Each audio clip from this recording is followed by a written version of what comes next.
to license it.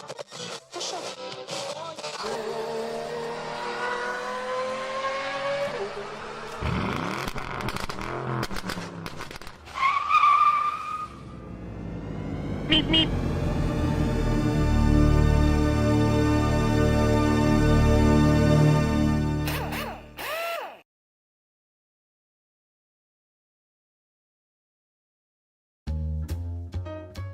Hi everybody, and a warm welcome back to Maple Leaf Matchbox Makeovers. I'm Andrew, and on the bench today is a 1957 Corvette Roadster. Oh yeah, it's right up there among my all-time most favorite cars. The lines are beautiful. This one is unbranded, made in China is all we know. But in my opinion, for a no-name model, I think the quality is excellent. It has real rubber white wall tires, and it's fairly true to the original car design. It's not big on exterior details like lights and hood ornaments, and the plastic interior kind of lets it down, but these are the features that I'll work on. I've always been fond of the look of this car. I was happy to see this one tumble out of a recent eBay haul of 30 other cars. Bonus. Comes apart the same as all of the other die-casts do, with a couple of rivets that are drilled out.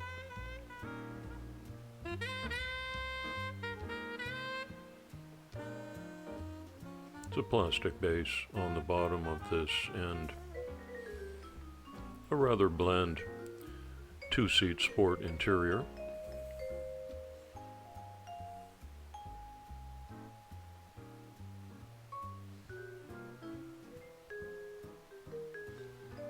But I really do like the tires on this. They're definitely keepers.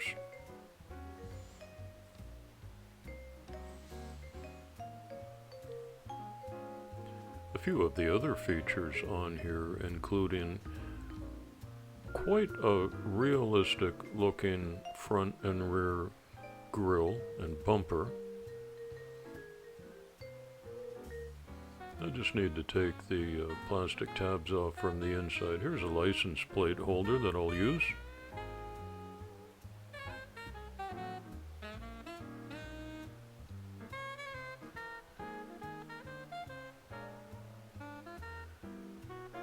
The windshield has one tab in the middle and one on either side. It just clips into place, came out perfectly well. And I actually really like the grille on the front of this. I always do some internet research, go to Google Images and try to download some pics to get some ideas, and you know what, it is bang on. So, cheers to China for making a really nice quality, no-name car.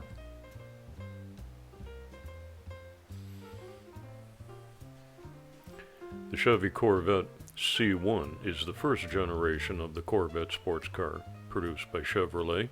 It was introduced late in the 1953 model year and produced through 1962. The Corvette was rushed into production for its debut model year to capitalize on the enthusiastic public reaction to the concept vehicle, but expectations for the new model were largely unfulfilled. Reviews were mixed and sales fell far short of expectations through the car's early years. The program was nearly canceled, but Chevrolet decided to make necessary improvements, and the rest is Corvette history.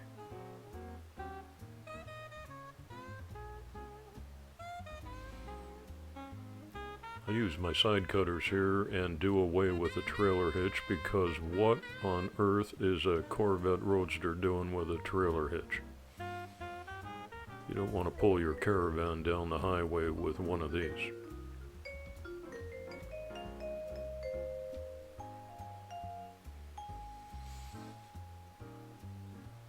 Harley Earl was the head of GM's styling section back in the day, and he was an avid fan of sporting cars.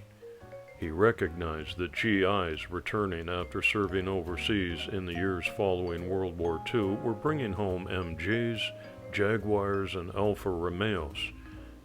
Earl convinced GM that they needed to build an all-American two-seat sports car, and with his special projects crew, began working on the new car in late 1951.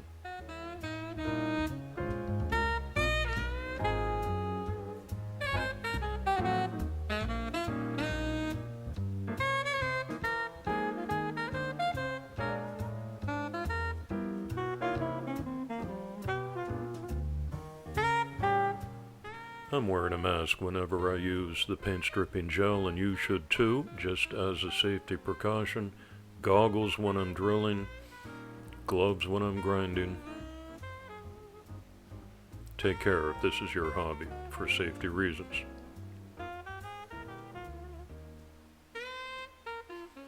And look what happened this past week. 800 subscribers is another mini milestone in the history of my channel, so I want to take this opportunity to thank each and every one of you who are regular subscribers and visitors, and especially to brand new subscribers who have just joined on recently. If you're enjoying this video, I invite you to give it a thumbs up and a like, and hit that subscribe button that's down in the bottom right corner of your screen, and the notification bell so you don't miss any of the new uploads. It's all for free, and I'd love you to join in.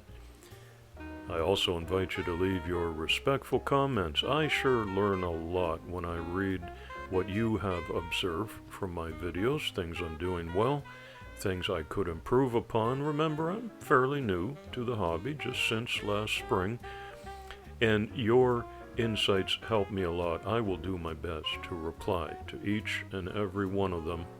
Don't forget to tell me where you're watching from. I think one of the interesting things about making friends in this online hobby is finding out where you live. So include that when you write a little comment.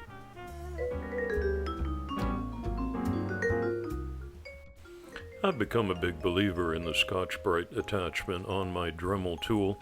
It's much less abrasive than the wire brush and even the brass brush, and you can clearly see in the video that it really brings out a nice luster on the bare metal.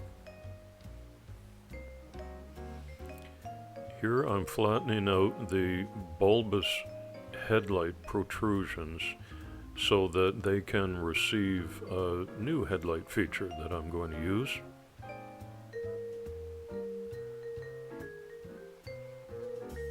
This is the final once over before it goes into primer, and I do see some casting lines that I take care of off camera.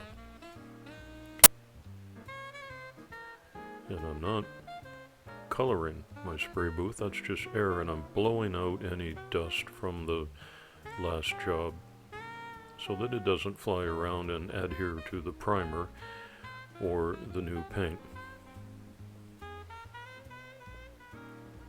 The trusty shop rag goes into service for some degreaser, and I'm going to hit the bare metal with some Tamiya fine white primer spray.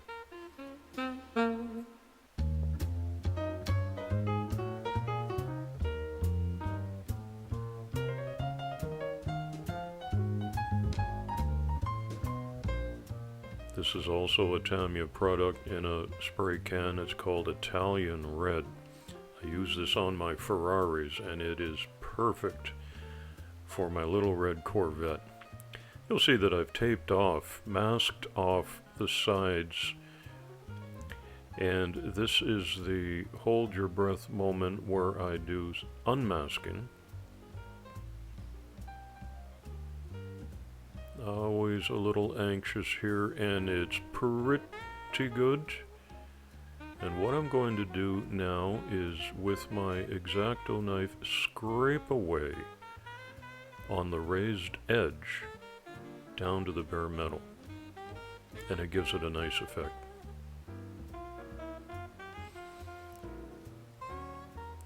Sometimes I leave the underneath as it is, and sometimes I do a little bit of basic detailing down there. And I thought today, alright, I'll get the chrome pen out and do the exhaust pipes and the suspension. And a special edition today is using these ferrules, small little wire connectors. They're made out of metal, and they look perfect as sport exhaust tips on a 1:64 scale model. So a little bit of super glue goes on the plastic base, and I just position these, and I'm going to spray that with some activator in a moment, and it instantly adheres. And I use a black wash just to take away the shine. I don't want it to look like sparkling chrome. Nobody's car looks like that in the undercarriage. And while the chrome pen is out, I give it an aluminum frame on the top of the windshield only, true to the original 1957.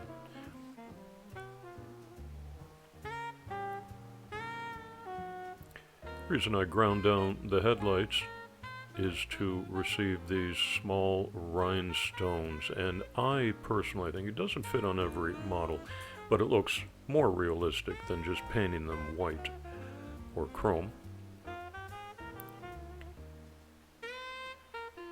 And I've made some absolutely minuscule decals as hood and trunk ornaments here. Wow, this is small. This is surgery and the detail work, and I put a little bit of decal set on that, and I cotton swab off any excess.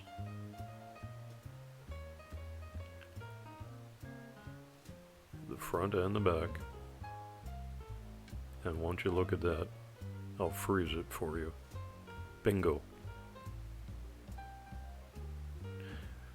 One thing about these videos, that a car of this small scale looks absolutely fantastic if you're doing well, as you just hold it in your hand and look with your bare eye. But when you magnify these 10 times in the video and see all the close, every little imperfection comes out, so you're going to have to trust me. This is a pretty good looking replication that I'm trying to do, and these are more micro size custom decals that fit, as is my standard Maple Leaf Matchbox Makeovers vanity license plate number 68 today for makeover number 68.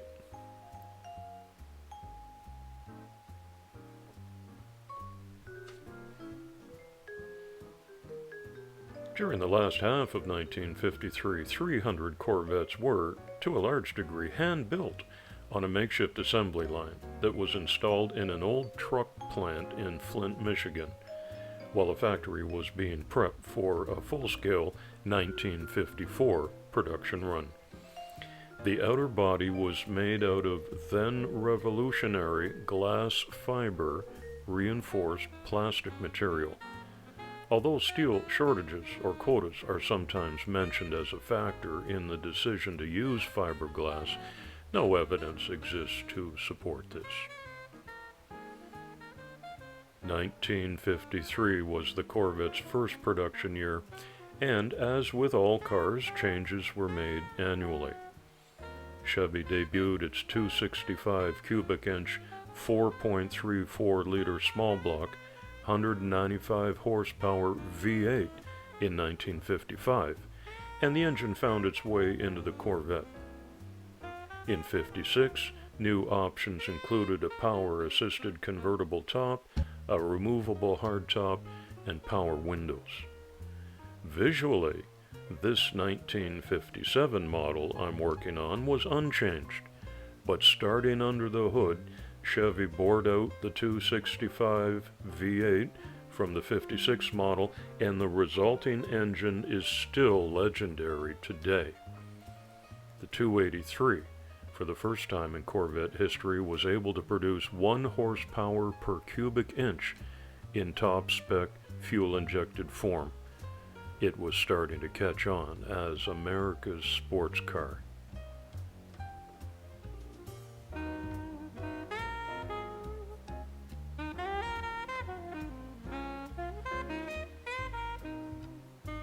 The 283 could reach 60 miles per hour in just 5.7 seconds and run the quarter in 14.3 seconds. Extremely impressive numbers at the time. But it's on the track where these cars proved unbeatable.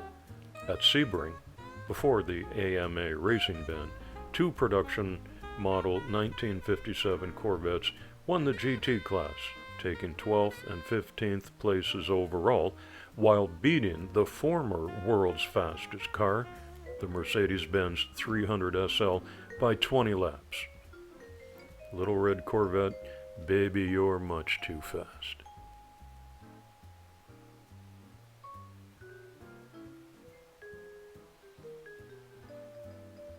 All the bits and pieces are going back together just as they should. Never touch those original white walls with the rubber. I love those.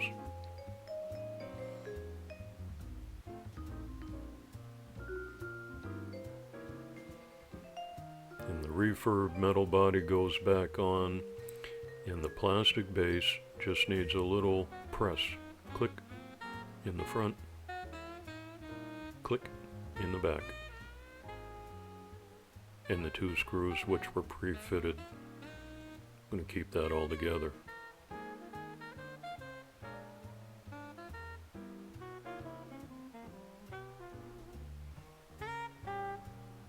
I'm liking how this one turned out.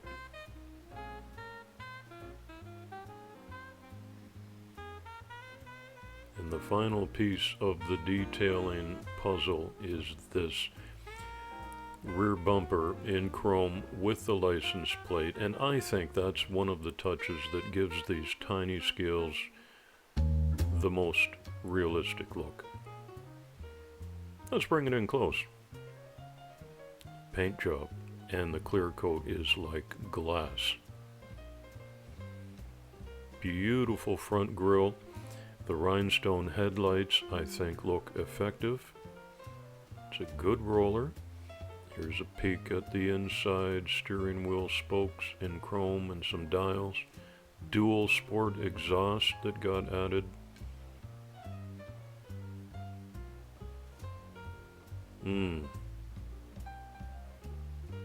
I like it. And it's still a roller. Here's our no-name car when I started. And I liked it in yellow and white, but I always dreamed of it in red and white. This little guy was mostly missing details.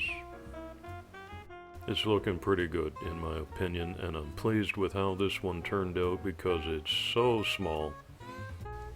But I hope a small youngster will get some fun out of this toy and give it a second life. Thank you again for visiting my channel today. Give this video a thumbs up, won't you? And subscribe. Be safe and well. It's coffee time.